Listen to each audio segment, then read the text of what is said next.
Welcome to special drive. Covid JN.1 variant ప్రబలుతున్న నేపథ్యంలో రాష్ట్రాలను అప్రమత్తం చేసింది కేంద్ర వైద్య ఆరోగ్య శాఖ.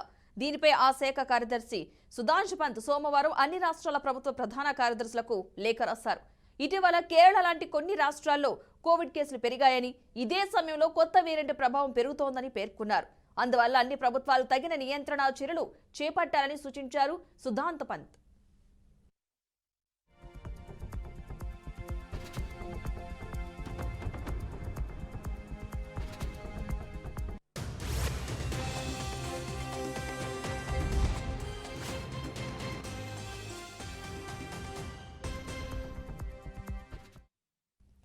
రాబోయే పండుగల సీజన్ దృష్టిలో ఉంచుకుని వైరస్ విస్తరించకుండా అడ్డుకోవడానికి తగిన నియంత్రణ చర్యలు చేపట్టాలని కోరింది వైద్య ఆరోగ్య శాఖ.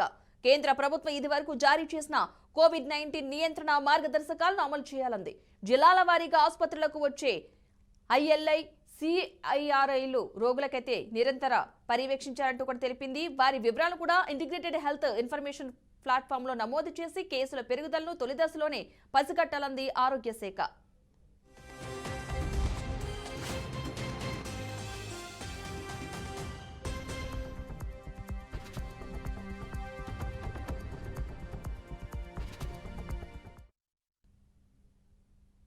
కోవిడ్-19 పరీక్ష మార్గదర్శకాల ప్రకారం అన్ని జిల్లాల్లో తగిన పరీక్షలు నిర్వహించాలని తెలిపింది. అందులో కేంద్ర ప్రభుత్వం సిఫార్సు చేసిన నిష్పత్తి ప్రకారం RT-PCR యాంటిజెన్ టెస్టులు చేయాలంటూ పేర్కొంది. RT-PCR టెస్టులు అధికంగా చేపట్టి పాజిటివ్ నమూనాలను జన్యు పరిణామ విశ్లేషణ కోసం ఇన్సాకాగ్ ల్యాబొరేటరీలకు పంపాలని తెలిపింది. కొత్త వేరియంట్లను సకాలంలో గుర్తించే ప్రయత్నం చేయాలని ఆరోగ్య శాఖ వెల్లడించింది.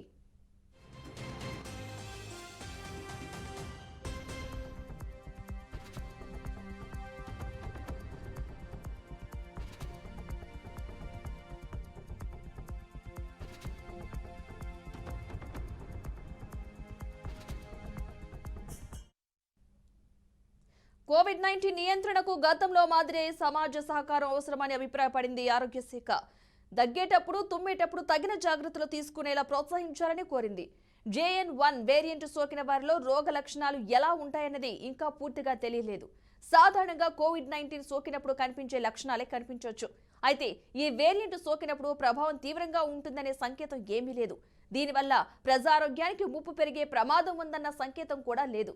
ఇప్పుడున్న ల్యాబొరేటరీలో RT-PCR టెస్టుల ద్వారా JN.1 వేరియంట్ను కనిపెట్టవచ్చు. కోవిడ్ అప్రమత్తత, ఆసుపత్రుల సన్నద్ధతలపై బుధవారం రాష్ట్రాల అధికారులతో కేంద్రం సమీక్ష నిర్వహించనుంది.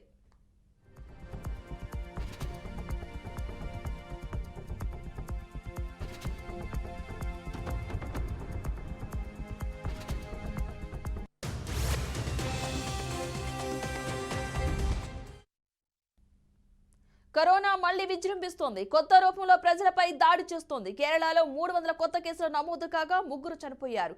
అప్రమత్తమైన ప్రభుత్వం ప్రజలు జాగ్రత్తలు తీసుకోవాలంటూ కూడా సూచించింది.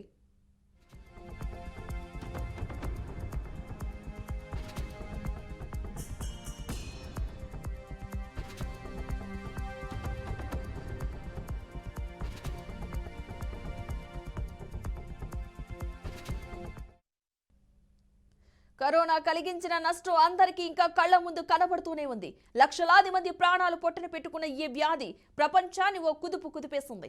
ఈ దేశం, ఆ దేశం, ఈ వర్గం, ఆ వర్గం అనే తేడా లేకుండా ప్రతి ఒక్కరూ కోవిడ్తో ఇబ్బంది ఎదుర్కొన్న వారే. ముఖ్యంగా ఏడాది పాటు వ్యాపారాలు, పనులు, ఉద్యోగాలు పక్కన పెట్టారు ప్రజలు. ప్రభుత్వ ఆధ్వర్యంలోనే ఆహార పదార్థాలు పంపిణీ చేశారు. కేవలం వైద్య సిబ్బంది, పారిశుద్ధ్య సిబ్బంది, పోలీసులు మాత్రమే విరోచితంగా సేవలు అందించారు. పాఠశాలలు కూడా మూతపడ్డాయి. ఆ ఏడాది విద్యార్థులు పరీక్షలు రాయకుండానే ప్రభుత్వం వారిని ఉత్తీర్ణులుగా ప్రకటించింది. చాలా IT కంపెనీలు వర్క్ ఫ్రం హోం పేరిట ఉద్యోగులతో పనులు చేయించాయి.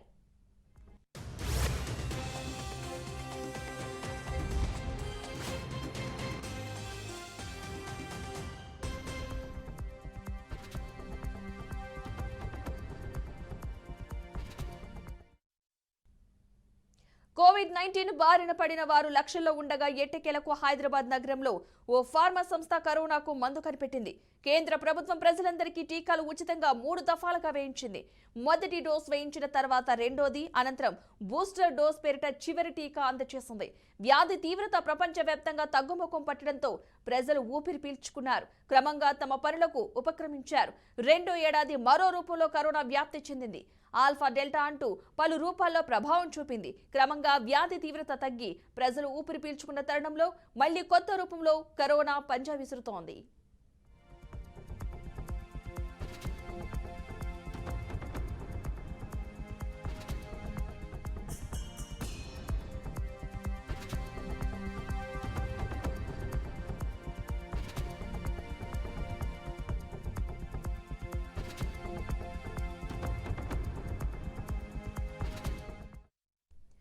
కరోనా కొత్త వేరియంట్ ఒమిక్రాన్ ఉపరకం JN.1 హడలెత్తిస్తోంది. ఒకటో రెండో కేసులే కాదు, అనుకునే లోపుగా పెరుగుతున్న కేసుల ఉధృతి మళ్లీ ఇదివరకటి పరిస్థితికే చేరుకుంటామా అని గుబులు తెప్పించేస్తోంది.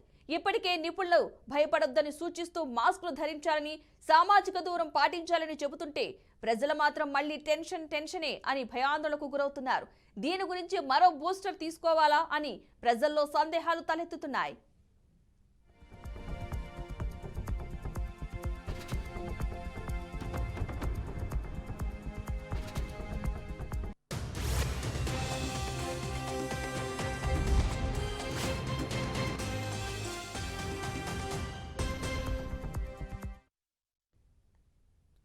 ఇకైతే నిపుణులు కూడా 60 ఏళ్ల పైబడిన వృద్ధులు, మధుమేహం, రక్తపోటు, దీర్ఘకాలిక మూత్రపిండాల వ్యాధి, గుండె జబ్బులు, కాలేయ వ్యాధి ఉన్నవారు కూడా వైద్యులను సంప్రదించి గానీ మరో బూస్టర్ తీసుకోవద్దంటూ కూడా సూచిస్తున్నారు. ఇక ఇదే అంశానికి సంబంధించిన పూర్తి సమాచారాన్ని మా ప్రతినిధి లిఖిత అందిస్తారు. లిఖిత చెప్పని ప్రస్తుతం అయితే కోవిడ్-19 తప్పించుకున్నామంటే కొత్త వేరియంట్ వచ్చి పడుతుంది కదా, దీనికి సంబంధించి అప్డేట్స్ ఏంటి, ప్రజలు ఎలాంటి అవగాహన కల్పిస్తున్నారు, అసలు డీటెయిల్స్ ఏంటి? పద్మ, ప్రస్తుతం మనము హైదరాబాద్ అంటే తెలంగాణ వ్యాప్తంగా చూసుకున్నట్లయితే చాలా వరకు కేసులు నమోదవుతున్నాయి. 500కు పైగా కేసులు నమోదైనట్లయితే తెలుస్తుంది. ఇప్పటికీ దీనికి సంబంధించి రాష్ట్ర వైద్య శాఖ అయితే అప్రమత్తమైందని చెప్పుకోవాలి. అంతేకాకుండా అటు గాంధీలో కావచ్చు, ఇటు ఉస్మానియాలో, అలాగే నిమ్స్ హాస్పిటల్స్లో కూడా మాస్కులు ధరించాలని, అలాగే సామాజిక దూరాన్ని పాటించాలని చెప్పడంతో పాటు దీనికి సంబంధించి ఆల్రెడీ కొన్ని బెడ్స్ను కూడా ఐసోలేట్ వార్డులని కూడా ముందుగానే ప్రిపేర్ చేయడం జరిగింది. గత కొద్ది రోజులుగానైతే చలి తీవ్రత ఎక్కువగా ఉండడంతో ఇప్పుడు ఈ యొక్క వేరియంట్ అనేది ఏదైతే ఉందో అది కొంత చిన్నపిల్లల్లో అలాగే ముసలి వారిలో ఎక్కువగా కనిపిస్తున్న పరిస్థితి కనిపిస్తుంది. అయితే చిన్నపిల్లల విషయంలో చాలా జాగ్రత్తగా ఉండాలని, మాస్కులు తప్పనిసరిగా వాడాలని, అంతేకాకుండా తప్పకుండా వారిని సామాజిక దూరం పాటించేలాగా చేయాలి. ఎక్కువగా హాట్ వాటర్ తీసుకోవాలని కూడా వైద్యులు సూచిస్తున్నారు. కొంత ఎప్పుడైతే ఒళ్ళు నొప్పులు వచ్చినా, దగ్గు, జలుబు ఇలాంటి సూచనలు కనిపించిన వెంటనే డాక్టర్స్ని సంప్రదించాలని కూడా చెప్పడం జరుగుతుంది. ఇప్పటికే కేరళ రాష్ట్రంలోనైతే 300కు పైగా ఈ కేసులు నమోదవ్వగా 3 మరణించినట్లయితే తెలుస్తుంది. ఇక తెలంగాణ పూర్తిగా అంటే అటు తెలంగాణలో ఇతర రాష్ట్రాల్లో చూసుకుంటే 5000కు పైగా కేసులు నమోదైనట్లు, ఇప్పటికే 500కు పైగా మరణాలు కూడా జరిగినట్లయితే తెలుస్తుంది.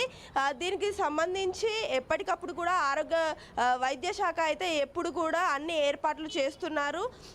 గతంలో జరిగిన మిస్టేక్స్ ఏవైతే ఉన్నాయో అలాంటివి మరోసారి జరగకుండా సూచనలు తీసుకుంటూ ఇటు వైద్యులను, అటు ఎవరైతే పేషెంట్స్ ఉంటారో వారికి కూడా సూచనలు జారీ చేయడం జరుగుతుంది. ఎప్పటికప్పుడు కూడా కొత్త మందులు తీసుకురావడం కావచ్చు. ఇప్పుడు ఏదైతే బూస్టర్ డోస్ ఉందో దీనికి సంబంధించి కూడా ఎవరైతే డయాబెటిక్ పేషెంట్స్ ఉంటారో, బీపీ పేషెంట్స్ ఉంటారో వారు పూర్తి స్థాయిలో తమ హెల్త్ చెకప్ చేయించుకున్న తర్వాతనే ఈ బూస్టర్ డోసును కూడా తీసుకోవాలని కూడా సూచనలు ఇవ్వడం అయితే జరుగుతుంది.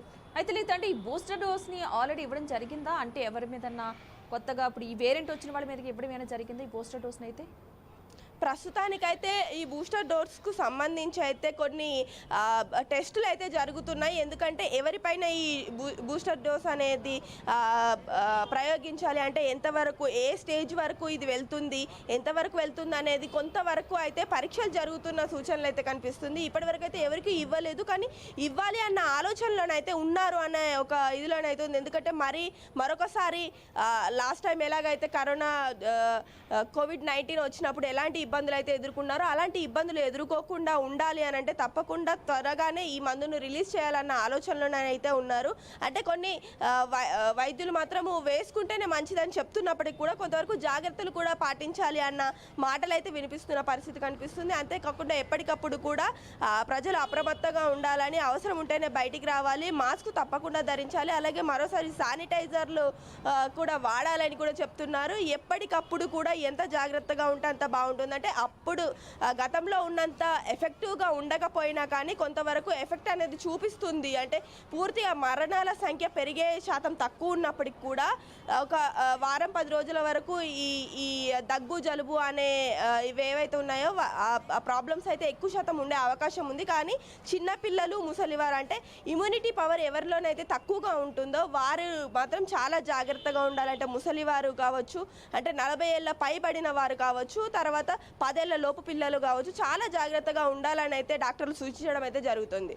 రైట్, థ్యాంక్ యూ లిఖిత. మొత్తంగా అయితే ఈ కరోనా నుంచి తప్పించుకునే లోపుగా కూడా కొత్త కోవిడ్ JN.1 అయితే వేరియంట్ అయితే విజృంభిస్తుందని అనుకోవాలి. ఇప్పుడు తెలంగాణ వ్యాప్తంగా కేసులు కూడా పెరుగుతున్నాయి. మొత్తంగా ఇక శ్రీకాకుళం జిల్లా వ్యాప్తంగా ఏ విధంగా ఉందో పరిస్థితి మరింత సమాచారాన్ని మా ప్రతినిధి రాము అందిస్తారు. రాము, చెప్పండి, శ్రీకాకుళం జిల్లా వ్యాప్తంగా ప్రస్తుతం ఈ కరోనా అయితే ఇక్కడ హడలిపోతుంది కాబట్టి అక్కడైతే పరిస్థితి ఏ విధంగా ఉంది? వైద్యాధికారులు ఎలాంటి సూచనలు చేస్తున్నారు?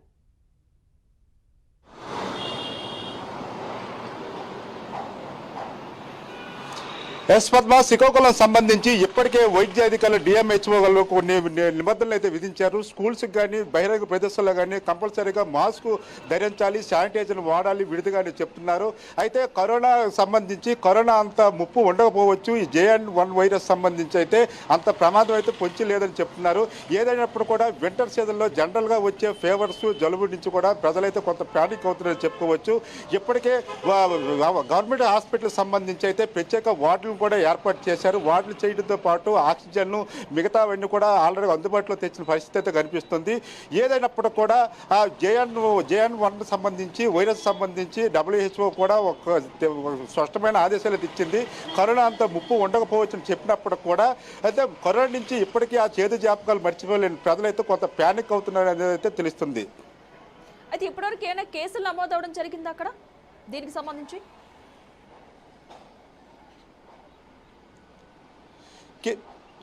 హాస్పిటల్ వర్గాలు చెప్పినప్పుడు కూడాను అంటే JN.1 సంబంధించి వైరస్ సంబంధించి అయితే కొంత భయభ్రాంతులు గురైన చిన్న చిన్న డిసీజులు వచ్చిన వాళ్ళు కూడా హాస్పిటల్కి అయితే వస్తున్నారు. వాళ్ళకి ప్రాపర్గా టెస్టులు, గతంలో కరోనాకి సంబంధించిన ఏవైతే ర్యాపిడ్ టెస్టులు ఉన్నావో ఆ టెస్టులు నిర్వహిస్తున్నాము.